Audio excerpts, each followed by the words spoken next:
Hai. Assalamualaikum warahmatullahi taala wabarakatuh dan salam sejahtera. Bertemu kita dalam slot Bahasa Melayu tahun 5 bersama-sama dengan saya Cikgu Muzaffar bin Tawang dari Sekolah Kebangsaan Paya Kemunting. Pastinya anak-anak murid sekalian tertanya-tanya, mengapakah Cikgu Muzaffar berpakaian lengkap mengenakan sepersalinan busana Melayu tradisional? Tentu ada sebabnya. Pada kali ini, Cikgu Muzaffar akan membawa anak-anak semua untuk belajar sesuatu yang berkaitan dengan seni warisan bangsa kita, iaitu pantun warisan. Melati kuntum tumbuh di taman, sayang merbah di pohon cemara.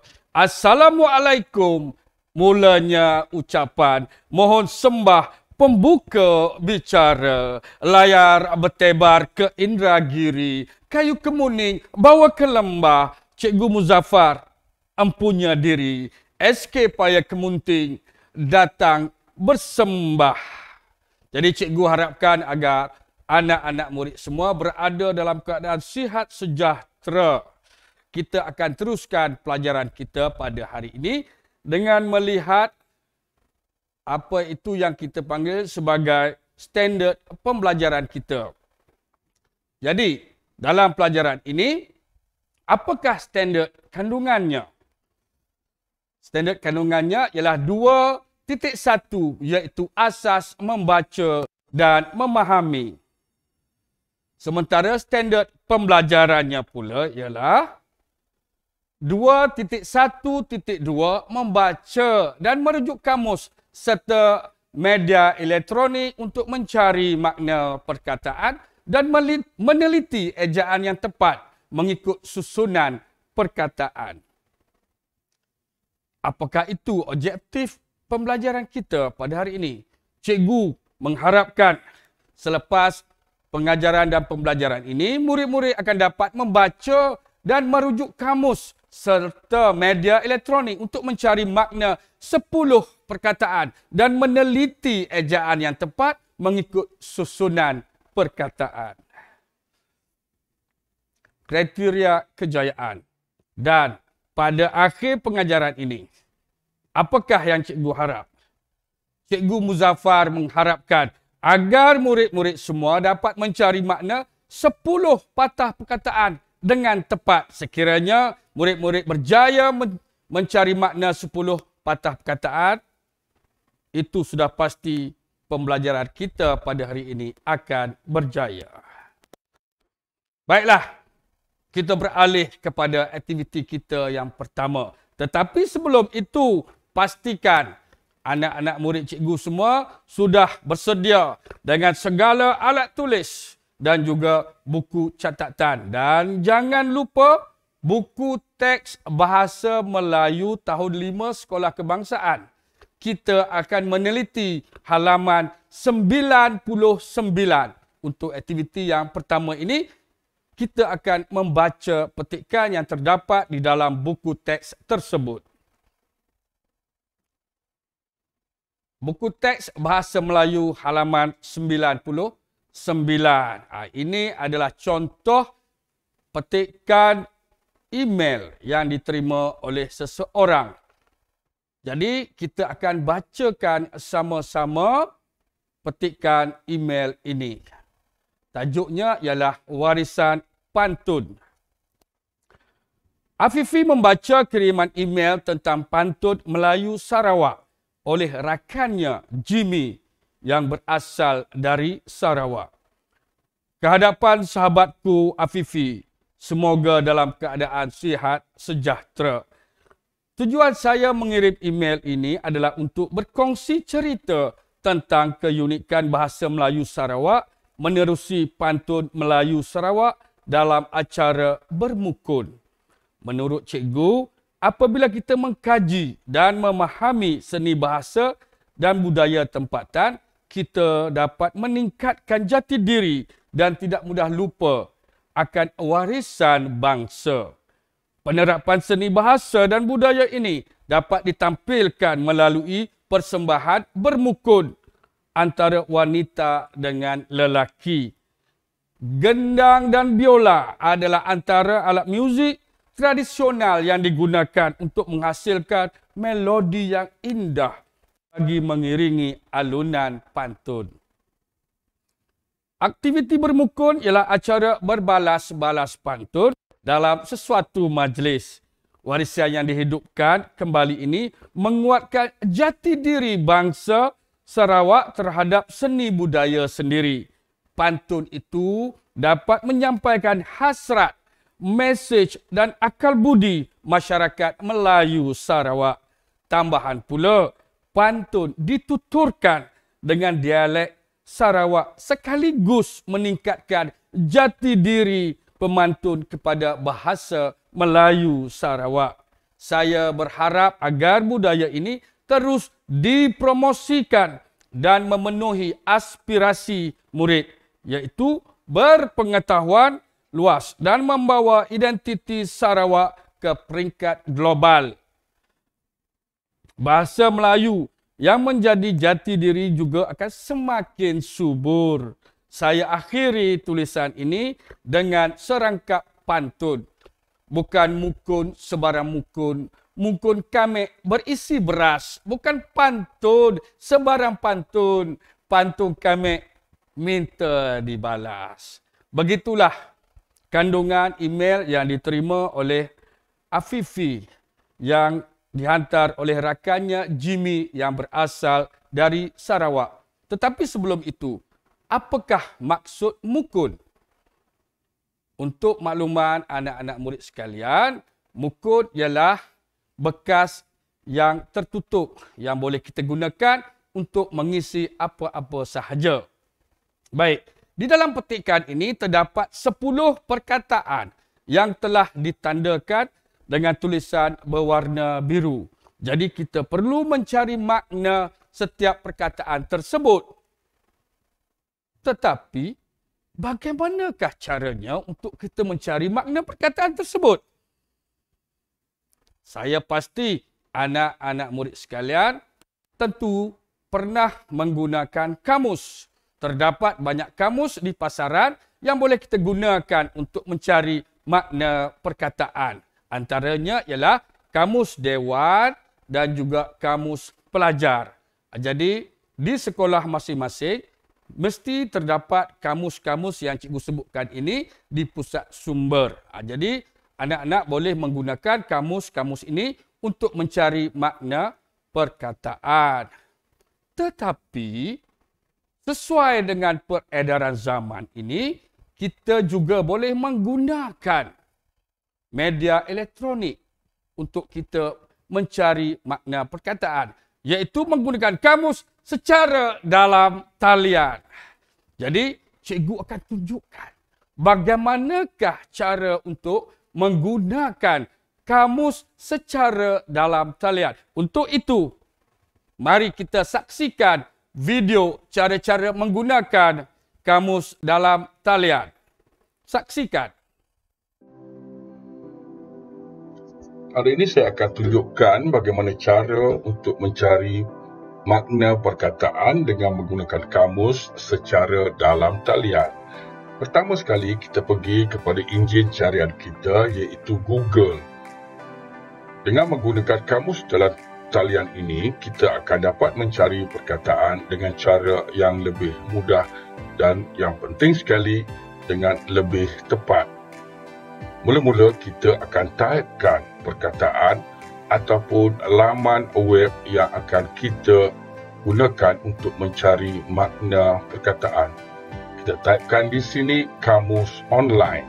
Kemudian akan terpapar beberapa laman yang menunjukkan kamus secara dalam talian. Untuk itu saya menggunakan PRPM.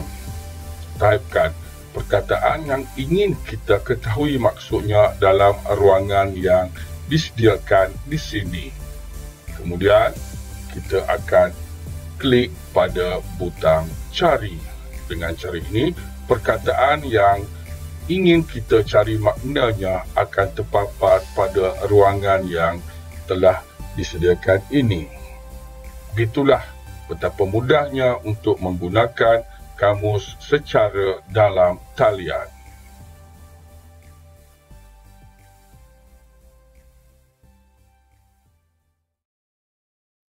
Bagaimana? Mudah bukan?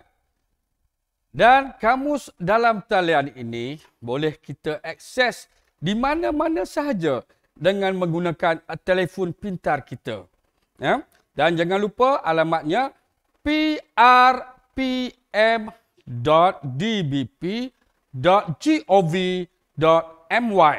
Itulah rujukan untuk kita mencari makna perkataan yang paling tepat. Baik, kita beralih kepada aktiviti 2, iaitu mencari makna perkataan. Dalam buku teks Bahasa Melayu halaman 99 tadi, terdapat 10 perkataan yang perlu kita cari maknanya.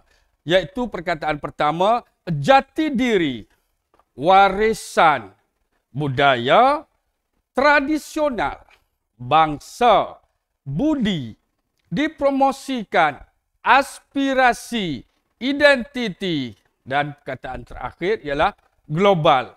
Jadi bagaimana cara untuk kita mencari makna perkataan ini? Sudah pastinya kita akan gunakan kamus dalam talian. Setelah Cikgu Muzaffar mencari makna dalam kamus dalam talian tadi, inilah maksud-maksud perkataan tersebut. Perkataan pertama, jati diri. Apakah maksud jati diri? Jati diri ialah teras atau lambang kepribadian sesuatu bangsa.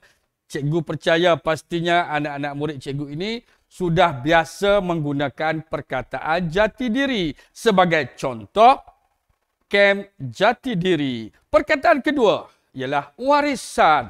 Warisan ialah pusaka atau peninggalan. Perkataan ketiga, jati diri ataupun tamadun atau peradaban. Sebenarnya bukan perkataan jati diri.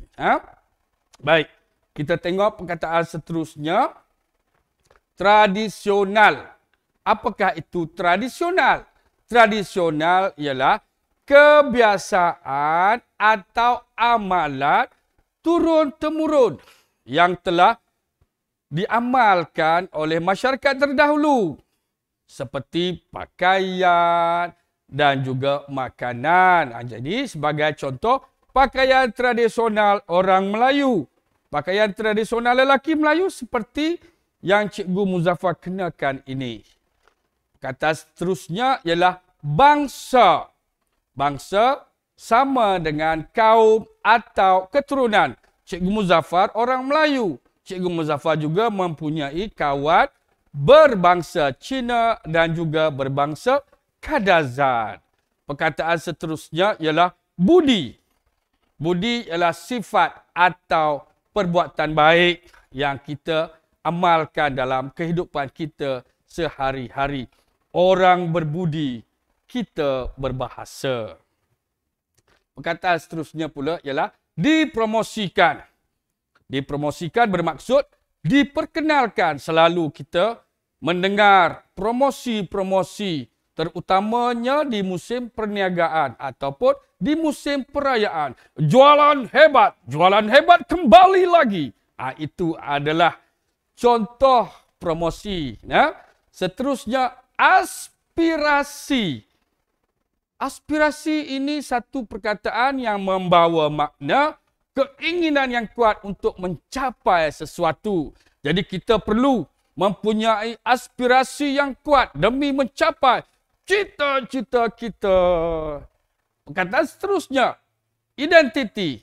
Tengok, identiti, sifat-sifat atau ciri-ciri yang terdapat pada seseorang. Contoh, Cikgu Muzaffar. Apakah identiti Cikgu Muzaffar?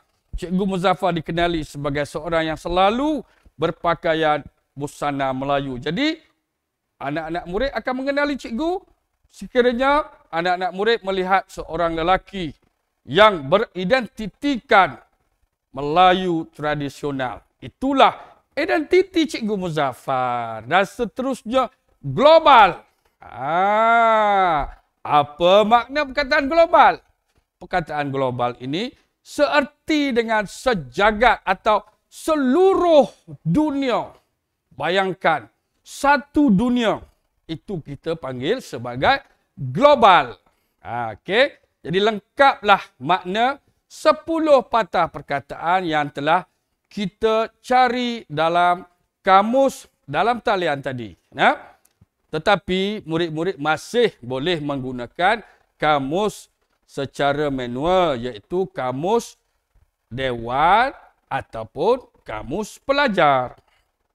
Baik, apakah nilai murni yang cuba diterapkan oleh Cikgu Muzaffar dalam sesi ini?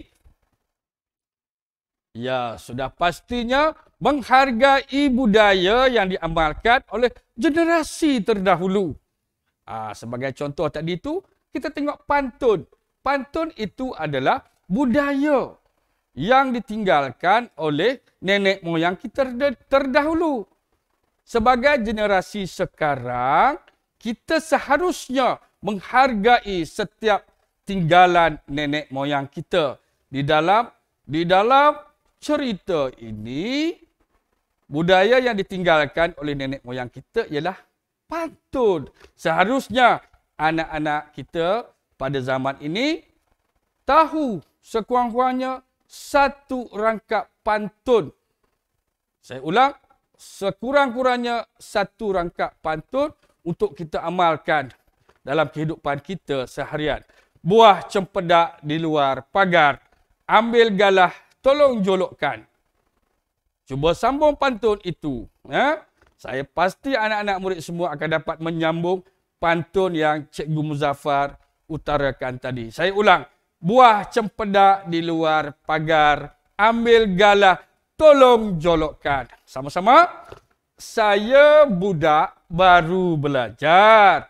Kalau salah, tolong tunjukkan. Bagus. Cikgu bagi 5 bintang kepada anak-anak murid Cikgu Muzaffar yang dapat mengikuti pantun yang cikgu lafazkan tadi. Tahniah cikgu ucapkan. Baik, kita dan jangan lupa Cikgu Muzaffar juga ada sediakan sedikit permainan interaktif. Kita belajar sambil bermain. Jadi, permainan interaktif ini boleh anak-anak semua bermain semasa waktu PDPR. Selepas kita dah cari 10 makna perkataan tadi, kita ambil telefon kita, kita buka pautan yang telah Cikgu Muzaffarkan, tinggalkan di bawah gambar tersebut. Cikgu Muzaffar gunakan word wall. Jadi permainan ini sebenarnya satu permainan yang sangat seronok dan mencabar. Cikgu Muzaffar pun tak dapat markah penuh sebab dia tak susah, tetapi permainan ini sedikit mencabar. Ada 2-3 lagi permainan yang berkaitan dengan tajuk kita pada hari ini yang anak-anak boleh mainkan. Baik, jadi cikgu berharap anak-anak murid semua dapat menghayati, dapat memahami apa isi pelajaran kita pada hari ini. Dan yang pastinya, jangan lupa untuk anak-anak murid sekalian, teruskan mengulang kaji walaupun dalam suasana sebegini, pelajaran tetap kita utamakan. Sehingga berjumpa lagi. Salam sayang dari Cikgu Muzaffar. Assalamualaikum warahmatullahi taala wabarakatuh.